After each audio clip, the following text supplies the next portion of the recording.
audience. Le président de la République, le professeur Alpha Condé, a reçu ce matin en audience le cardinal Robert Sarah. L'archevêque émérite de Conakry était venu lui faire ses adieux après son séjour au pays, un séjour marqué par des prières pour le développement et l'unité nationale. Salassi Keita nous fait le résumé de cette audience. Il a préféré tout simplement venir dire au président de la République au revoir.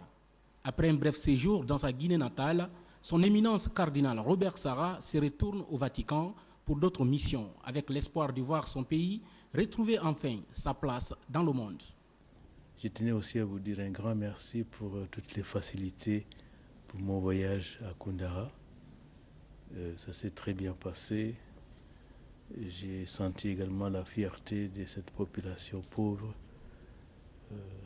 qui mérite aussi une attention spéciale de la part du président. C'est une région qui a été longtemps négligée, mais pas seulement à Koundara, mais d'autres régions extrêmes.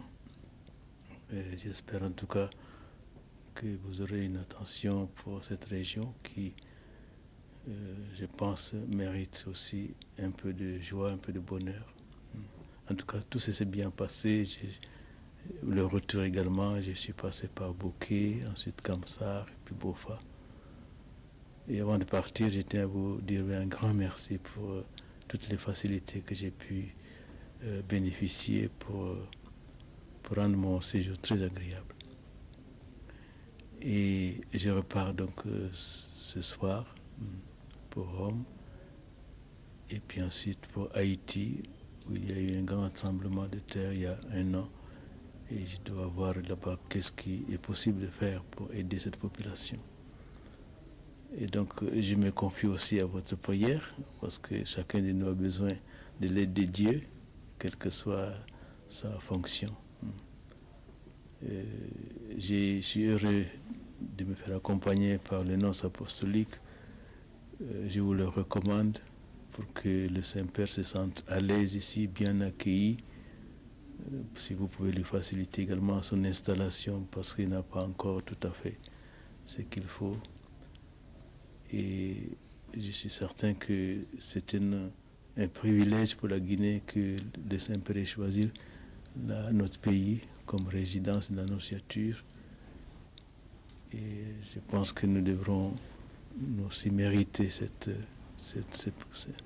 attention du Saint-Père. L'archevêque de Conakry est aussi ici. Je pense qu'il pourra collaborer sincèrement avec vous. Et je vous le recommande aussi. Vous avez plus d'expérience sur le plan de ce qui concerne comment gérer la population, comment gérer les hommes. Je pense qu'il pourra bénéficier aussi d'un dialogue entre vous. L'archevêque émérite de Conakry part donc satisfait de son périple en Guinée. Il s'est dit tout à fait disposé à accompagner le professeur Alpha Condé dans ses prières afin qu'il réussisse à faire de la Guinée un modèle de démocratie dans le monde, tout en lui confiant le NOLC, représentant de sa sainteté pape Benoît XVI en Guinée et au Mali. Je vous souhaite un bon retour à Rome. Je crois que concernant le non-sens politique, Jean-Marie m'a fait une proposition. Je pense qu'il y a une résidence qu'on va mettre à sa disposition. Je vais voir la dernière fois, lorsqu'il est venu m'en a parlé. Nous allons voir, Monseigneur passer la visiter pour voir si ça va ou bien s'il y a des aménagements. On mettra ça à sa disposition, puisque c'est ici que se trouve son siège.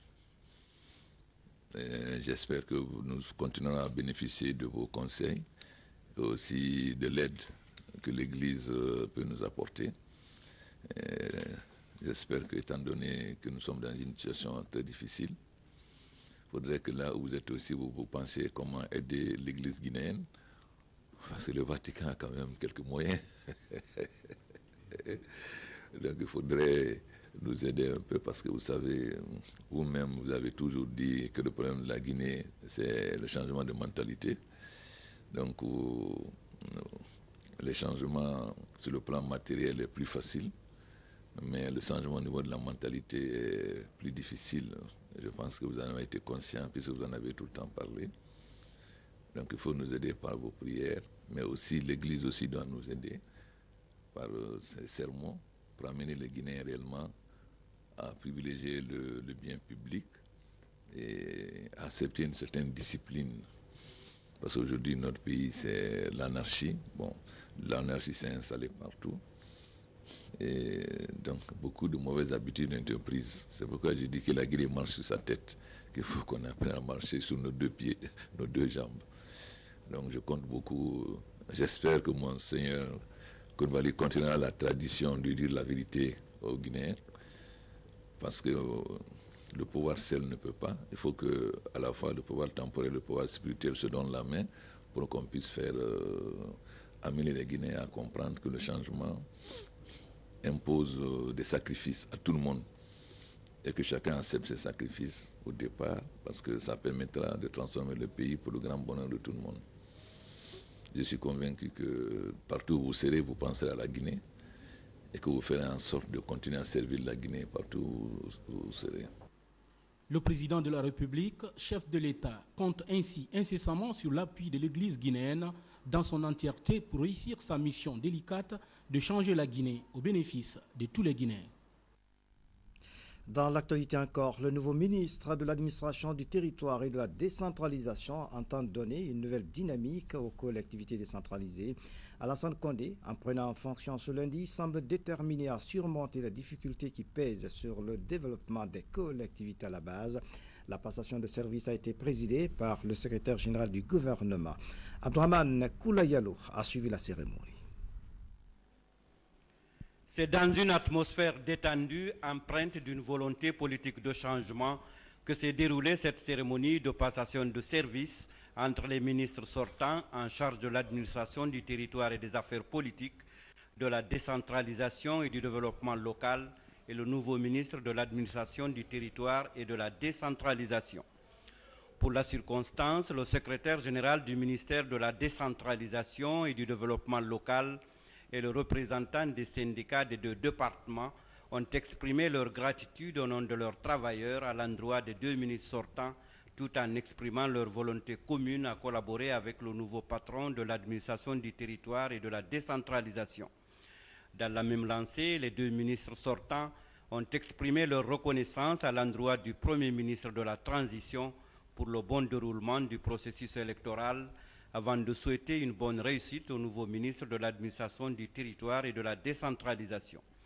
Enfin, au nom du président de la République, le professeur Alpha Condé, le nouveau ministre de l'administration du territoire et de la décentralisation a adressé ses remerciements aux deux ministres sortants avant de réitérer sa forme volonté de changement en vue d'assouvir les attentes des populations guinéennes. En recevant le témoin de mes prédécesseurs, j'adresse mes chaleureux remerciements et ma profonde gratitude à mes chers frères, M. Nawad Damé, ministre de l'administration du territoire et des affaires politiques, et Dr Ali Gilbert Ifonou, ministre de la décentralisation et du développement local. L'un et l'autre ont efficacement œuvré pour l'organisation d'une élection présidentielle réussie en un temps record, et ils ont pu tenir la promesse du gouvernement d'union nationale de transition.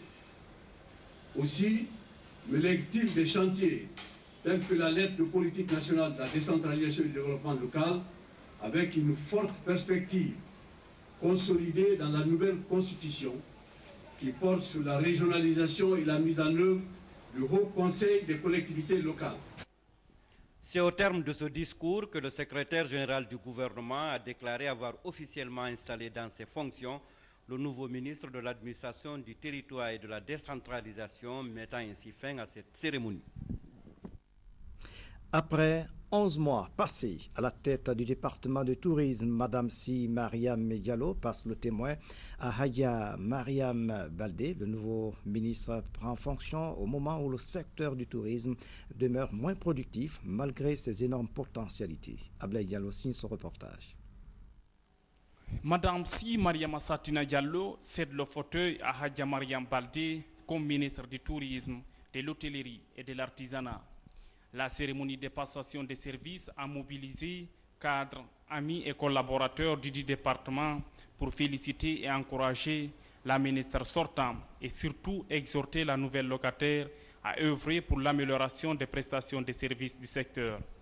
Dans leur discours de circonstances, le secrétaire général du ministère et celui de la section syndicale ont tour à tour loué les efforts fournis par l'ancienne locataire, au nombre desquels la reconstruction et l'équipement du siège du département. Pour elle, les 11 mois passés dans les affaires du tourisme lui ont permis de poser des actes concrets. Durant mon mandat, en dépit des limitations que nous imposait la feuille de route du gouvernement d'Union nationale de transition, le département s'est attelé à pérenniser les acquis, impulser une nouvelle dynamique au développement du secteur et contribuer à une meilleure compréhension de ces enjeux par nos concitoyens.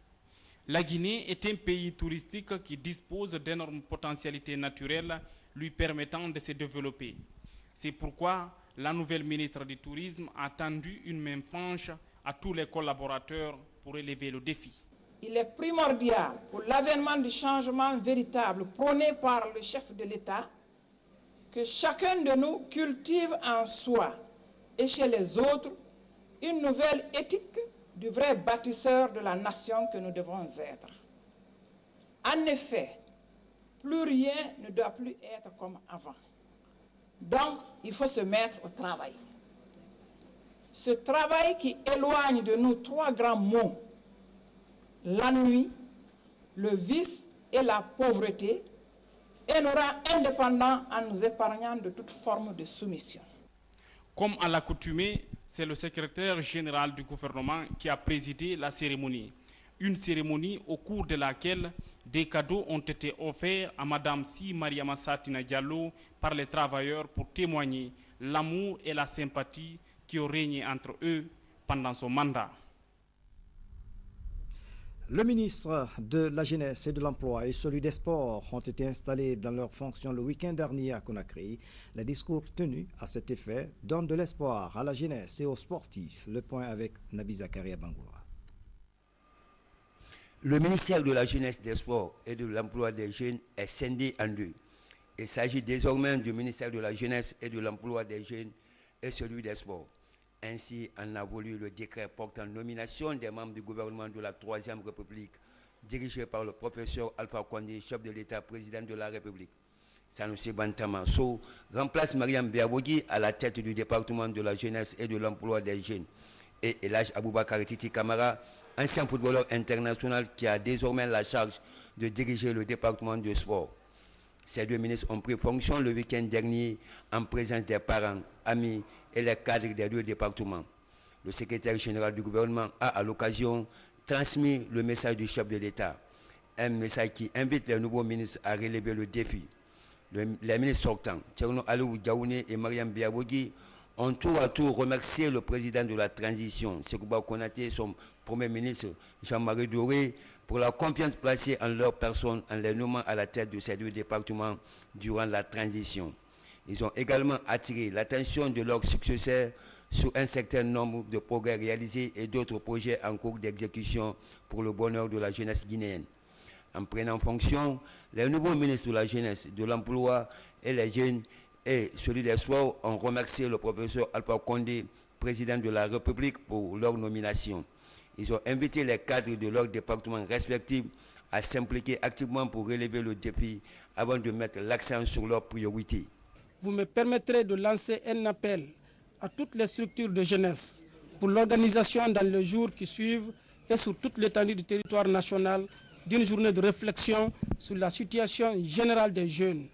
Les résultats de ces réflexions devraient parvenir à mon cabinet dans les meilleurs délais, ce qui nous permettra de bâtir ensemble une vision plus claire et plus réaliste dans le cadre d'une nouvelle politique de développement de jeunesse. Le défi qui nous interpelle ensemble et que nous sommes condamnés à relever portera entre autres sur l'amélioration de l'environnement réglementaire, juridique et institutionnel du sport, la qualification des ressources humaines au service du développement du sport, la qualification des ressources humaines au service du développement du sport.